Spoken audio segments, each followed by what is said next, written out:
జై Gurudeva Datta. Welcome to Om Datta channel. జై గురుదేవ దత్త. అవధూత చింతన శ్రీ గురుదేవ దత్త స్వామి మహారాజుకి జై. దత్త బంధువులందరికీ, ఆత్మ బంధువులందరికీ నమస్కారము. మనము శ్రీ పూర్ణ పరబ్రహ్మ పరమాత్మ అయిన శ్రీ గురుదత్త ప్రభుల గురించి ఎవరికీ తెలియని సమాచారంలో భాగంగా మనము గోప్యమైన విషయాలు కూడా ఆ తండ్రి ఇచ్చిన సమాచారంతో తెలుసుకొని, ఆ తండ్రి టెలిపతి ద్వారా నాకు చెప్పిన విషయాలు కూడా తెలుసుకొని మనము వీడియోస్ చేసుకొని మన ఓం దత్తా ఛానల్లో పోస్ట్ చేసుకుంటున్నాము. ఈ వీడియోస్ యొక్క ముఖ్య ఉద్దేశమే జ్ఞాన సముపార్జన చేసుకొని 26 దైవిక లక్షణాలు అలవర్చుకొని దత్తయోగ సాధన చేయాలి. కర్మలు, పునర్జన్మలు అది మెయిన్ టాపిక్. దానికి సబ్హెడ్డింగ్గా కర్మలను అంటే పాప పుణ్య కర్మలు రెండు దగ్ధం చేసుకుంటేనే మోక్షం వస్తుంది. ఆ కర్మలు భస్మము దగ్ధము రెండు అర్థం ఒకటే అండి. కర్మలను భస్మం చేసుకోవడం ఎలా, దాని గురించిన ఆ తండ్రి ఇచ్చిన జ్ఞానంతో మనం వీడియో చేసుకుంటున్నాము. దాని గురించి కొంతలో కొంత ఇప్పటికే 4 వీడియోస్ మనం చేసుకోవడం జరిగింది.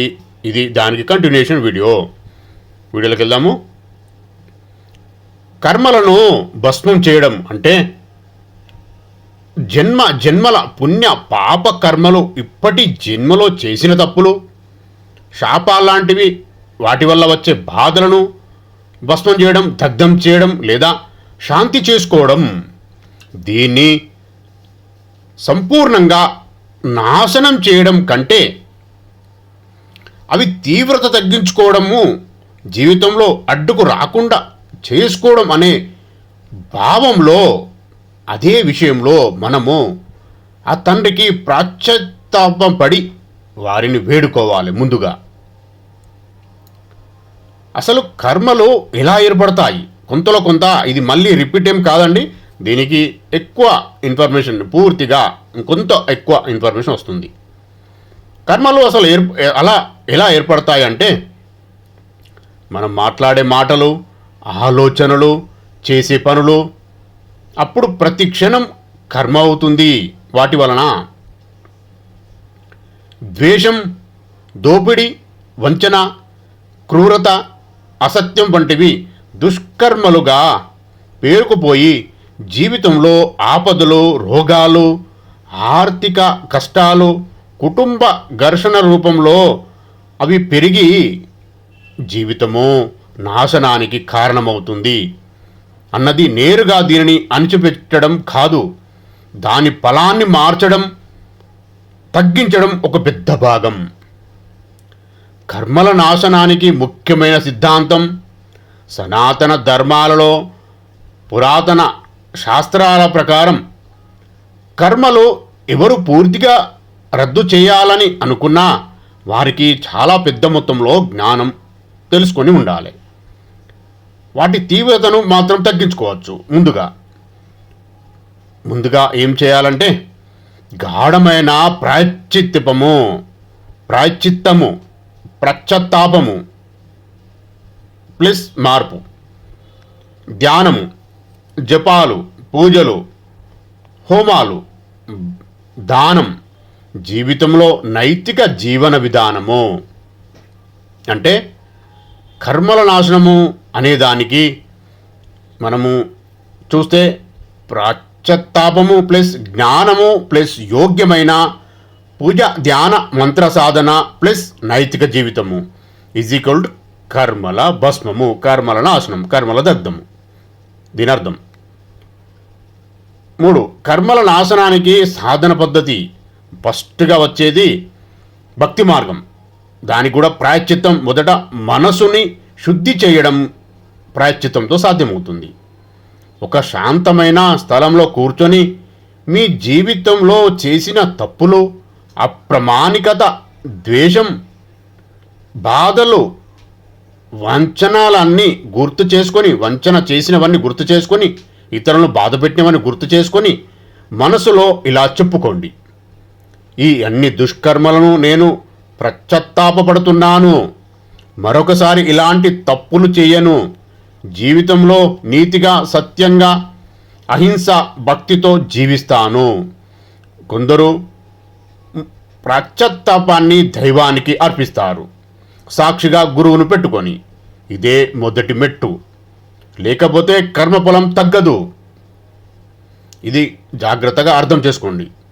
2, దేవతా ధ్యానం. దత్తాత్రేయ ప్రభులు పూర్ణ పరబ్రహ్మ పరమాత్మ. పూర్ణ పరబ్రహ్మ పరమాత్మ ఆయనే లలితమ్మ, ఆయనే శివుడు. వారిని శరణు వేడినప్పుడు కూడా, శరణు వేడి కర్మ గురించి పూర్తిగా వారికి అప్పచెప్పినప్పుడు కూడా ఈ ఫలితం సాధ్యమవుతుంది. నిత్యం ఉదయం లేదా రాత్రి ఒకసారి కొన్ని నిమిషాలు మూర్తి లేదా దేవుడి, మీ ఇష్టదైవం లేదా ముందుగా దత్తప్రభు ఫోటో ముందు కూర్చొని ధ్యానం చెయ్యండి. ఈ క్రింది విధంగా: నా జీవితంలోని పేరుకుపోయిన పుణ్య పాప కర్మలన్నీ మీ చరణాలకే సమర్పిస్తున్నాను. ఈ కర్మలు నాకు బాధ కలిగించకుండా మీ కృపతో శాంతి చేయండి తండ్రి అని వేడుకోవాలి. ధ్యానం సమయంలో ఆ దత్తాత్రేయ ప్రభుల మంత్రాలు, శివ పంచాక్షరి మంత్రాలు జపించవచ్చు. 3, నిష్ఠాపూర్వక జపం. మంత్ర సాధన కొన్నిసార్లు శాస్త్రాలు 108 లేదా 1008 లేదా ఇంకా ఎక్కువ. ఒక కోటి జపము, ఏ మంత్రమైతే కోటి జపం అవుతుందో అప్పుడు భాగ్యరేఖ మారుతుందని ఆ దత్తప్రభులు తెలిపిన విషయము. ఇది అర్థం చేసుకోగలరు. అలాగే స్నానం చేసి శుభ్రమైన బట్టలు వేసుకొని శుద్ధమైన ప్రాంగణం, కుజగది, సాధ్యమైతే ఉదయం సూర్యోదయానికి ముందు లేదా రాత్రిపూట శ్రద్ధతో నిష్ఠగా చేయండి. ఇలా క్రమంగా జపిస్తే మనసు శుద్ధి అవుతుంది, కర్మఫలము తగ్గుతుంది. పూజా ప్రార్థన విధానం. సాధారణ స్తోత్ర పద్ధతి. ఇష్టదైవమూర్తి ముందు నీళ్లు, పుష్పాలు, అక్షతలు, కుంకుమ, గంధం, దీపం ఉంచి పూజ చేయండి. రోజుకు కనీసం కొద్దిగా సమయం 10-15 నిమిషాలు పూజ కంపల్సరీ చేయాలి. ఇది కొంతలో కొంత మనకు తెలిసిన దత్తప్రభు ఇచ్చిన సమాచారం. పూర్వ పుణ్యం వల్ల మానవులుగా జన్మించిన ప్రతి ఒక్కరూ సత్కార్య ఆచరణతోనే జీవితాన్ని కొనసాగించాలని ఈశావాస్య ఉపనిషత్తులోని కుర్వాణ్యః కర్మాణి జీవిచేచ్చ తగం సమహ అనే వాక్యము ఉద్బోధిస్తుంది. ఈ విధమైన కర్మాచరణ ఏ కొద్ది రోజులో, కొద్ది సంవత్సరాలో చేసి ఊరుకోవలసినది కూడా కాదు. మానవులు తమ జీవిత కాలమంతా సత్కర్మ ఆచరణ చేయవలసిందే. ఈ కర్మలను ఆచరించకపోవడం కన్నా కర్మ చేయడమే సముచితమని, కర్మలను ఆచరించకపోతే శరీర జీవనయాత్ర కూడా కొనసాగదు. కావున కర్మాచరణ తప్పక చేయవలనని శ్రీకృష్ణ పరమాత్మ భగవద్గీతలోని ఈ శ్లోకంలో ఉపదేశించారు. శ్లోకం: నియతం కురు కర్మత్వాం కర్మజ్యోగ్య కర్మాణం శరీరాయాత్రాపి చ తేన ప్రసిద్ధ్యేద కర్మాణః. కర్మాచరణ వల్లనే జనక చక్రవర్తి, జనక మహారాజు మొదలైన వారు సిద్ధిని పొందారని, కర్మ నైవాహి సంసిద్ధి మస్థిత జనకాదయ, కర్తవ్య నిర్వహణ బుద్ధితో కర్మాచరణ చేయాల్సిందే తప్ప అందులో ఆసక్తిని, అనురాగాన్ని కలిగి ఉండవద్దని, రాగము సంగము లేని కర్మాచరణ వల్లనే పరశ్రేయస్సును పొందుతారని గీతాచార్యులు ఉద్బోధించారు. సుఖదుఖాలను, లాభాలను సమబుద్ధితో స్వీకరించగలిగి యోగ భావనతో సంగరహితుడై కర్తవ్య బుద్ధితో కర్మాచరణ చేయాలని గీతా శ్లోకము పేర్కొనుచున్నది. యోగస్థః కురు కర్మాణి సంగం త్యాక్త్వా ధనుంజయ సిద్ధ్యో నమో భూత్వా సమత్వం యోగ ఉచ్యతే. నిత్య కర్మలను వదలవద్దని, స్వధర్మనిష్టను కలిగి ఉండాలని మన పెద్దలు నేటికి ఉపదేశిస్తూనే ఉన్నారు.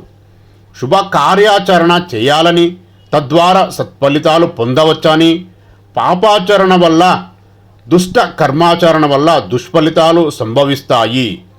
శుభకృత్ శుభమాప్నాతి, పాపకృత్ పాపమాప్నతి అని చెబుతూనే ఉన్నారు. శుభకరమైన సమాజానికి ఉపయోగమైన సర్వప్రాణి శ్రేయస్కరమైన కర్మలను సంకల్పించి నిర్వహించే వారికి అన్ని శుభాలే కలుగుతాయని, అట్టివారు దుర్గతిని పొందరని ఉద్బోధించే నహి కళ్యాణకృత్ కశ్చిత్ దుర్గతిం తతగచ్చతి అనే కృష్ణ భగవానుని గీతావాక్యమును త్రికరణ శుద్ధిగా విశ్వసించాలి, దానిని ఆచరించాలి. గత జన్మల కర్మల వలన ఏర్పడిన ప్రారబ్ధ కర్మలను అనుభవించి అంతం చేసుకోవాలి. ఆత్మ ధర్మంలో నిలబడి ఉండి ప్రాప్త కర్మలు అనుభవిస్తూ జీవించాలి. ఆత్మధర్మం అంటే నేను ఆత్మననే జ్ఞానము సముపార్జన చేసుకొని దాన్ని యాక్సెప్ట్ చేసి ఉండాలి. అప్పుడు నీ మీద ప్రారబ్ధ కర్మల వల్ల ఏర్పడే సుఖదుఖాల ప్రభావం లేకుండా ఉంటుంది. గత కర్మ ఫలము అనుభవించడానికి వచ్చినప్పుడు ఆ ఫలమును ప్రారబ్ధము అంటాము. ఇది ముందుగా ఎన్నో వీడియోలో మనం తెలుసుకున్నాం. వాటిని ఎంతో ఓర్పుతో అనుకువతో అనుభవించి తీరవలసినదే. ఓర్పుతో అనుకువతో అనుభవించాలంటే గుణాతీతంగా ఉండాలి. గుణాతీతంలో ఎప్పుడు నిలబడతారో అప్పుడు సాక్షివి అవుతావు. గుణాతీతంగా ఉన్నప్పుడు అప్పుడే గుణత్రయానికి అవస్థాత్రయానికి ఎవరైతే సాక్షిగా నిలబడి ఉన్నారో వాళ్ళు ప్రారబ్ధమును సాధనగా మార్చుకొని జ్ఞానాన్ని పొందగలుగుతారు. ప్రారబ్ధము విల్లు నుండి విడివడిన బాణం వంటిది కాబట్టి వెనుకకు తీసుకోవడం కుదరదు.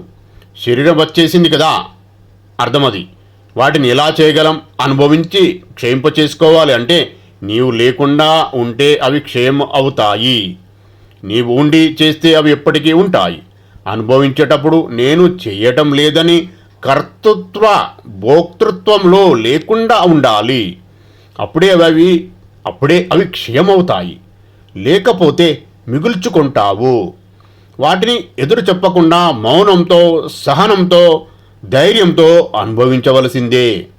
వాటిని ఎలా తప్పించుకోవాలి అని చూడకుండా, దానిని అన్యా కారణాలు వెతక్కుండా సర్వకారణమిమీశ్వరాం అని ఈశ్వర ప్రసాదంగా భావించి దత్తార్పణం శివార్పణం లలితార్పణం అనుకుంటూ దాన్ని సంతోషంగా సహనంతో సాధనంగా తరించడానికి మార్గంగా భావించి దివ్యమైన స్థితిలో అనుభవించడం నేర్చుకోవాలి. నేను అనే నామరూపాలు జీవభావం స్థానంలో దైవాన్ని అక్కడ పెట్టుకొని ఆ దైవీ స్థితిలో ఉండి అనుభవించడం నేర్చుకోవాలి. మనము అనుభవిస్తున్న సుఖదుఖాలన్నీ మనసు భగవంతుడిలో చేర్చుకోవడానికి ఆయన మనకిస్తున్న అవకాశంగా చూడాలి, సాధన మార్గంగా చూడాలి. సుఖదుఖాలలోకి ప్రభావితం కాకుండా చూసుకోవాలి. మనము బాధలను అనుభవిస్తున్నప్పుడు వాటిని నివారించేందుకు వైద్యుడు ఇస్తున్న మాత్రల వంటివే ఈ దుఃఖ అనుభవాలమని తెలుసుకొని ఈ పాఠాన్ని రూపంలో తీసుకోవాలి. ఇలా ప్రశాంతంగా అర్థం చేసుకుంటే ఇదే జ్ఞాన సముపార్జన. జ్ఞాన మార్గము ద్వారా భవిష్యత్తులో జరిగే కర్మఫలంను దూరంగా ఉండాలి.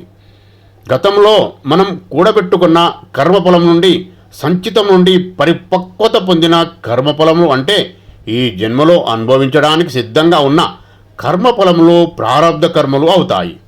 మనం భవిష్యత్తులో చేసే కర్మఫలమును ఆగామి కర్మలు అంటారు. ఈ కర్మఫలములు పక్వత అంటే ఏంటంటే అది మళ్ళీ ఎప్పుడైనా వేరే ఇంకో వీడియోలో మనం తెలుసుకుందాం.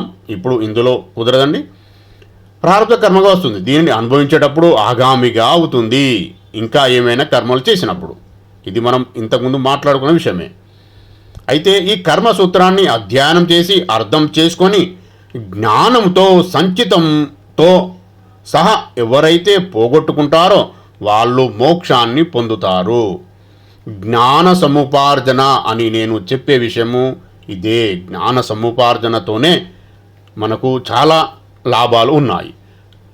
ఆ జ్ఞాన సముపార్జన శాస్త్రాధ్యయనం చేయటం వలన, నిరంతర ధ్యానాభ్యాసం వలన జ్ఞానమును పొంది అహంకార భావను పూర్తిగా లయం చేస్తే జీవితంలో మనకు కలుగు సుఖదుఖ అనుభవాలకు అసంగంగా సాక్షిభావంతో ఉండటం సాధ్యపడుతుంది.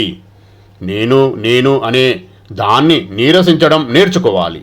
నేను సాక్షిని అని నిలబడి ఉండి ఎన్ని వచ్చినా అన్నింటినీ నీరసిస్తూ వచ్చేస్తే కేవల సాక్షి చివరకు మిగులుతుంది. ఈ కేవల సాక్షే బ్రహ్మము అని తెలుస్తుంది. ఆ బ్రహ్మమనే స్థితిలో నిలబడి ఉన్నప్పుడే ఇవన్నీ నీరసించడానికి వీలు అవుతుంది. ఈ ఆత్మజ్ఞానం వలన నేను చేస్తున్నాను, నేను అనుభవిస్తున్నాను అను భావంలో తొలగిపోతాయి. నేను భావించేవాడిని, నేను ఆలోచించేవాడిని అనే జీవ భావం అంతా తొలగిపోతుంది.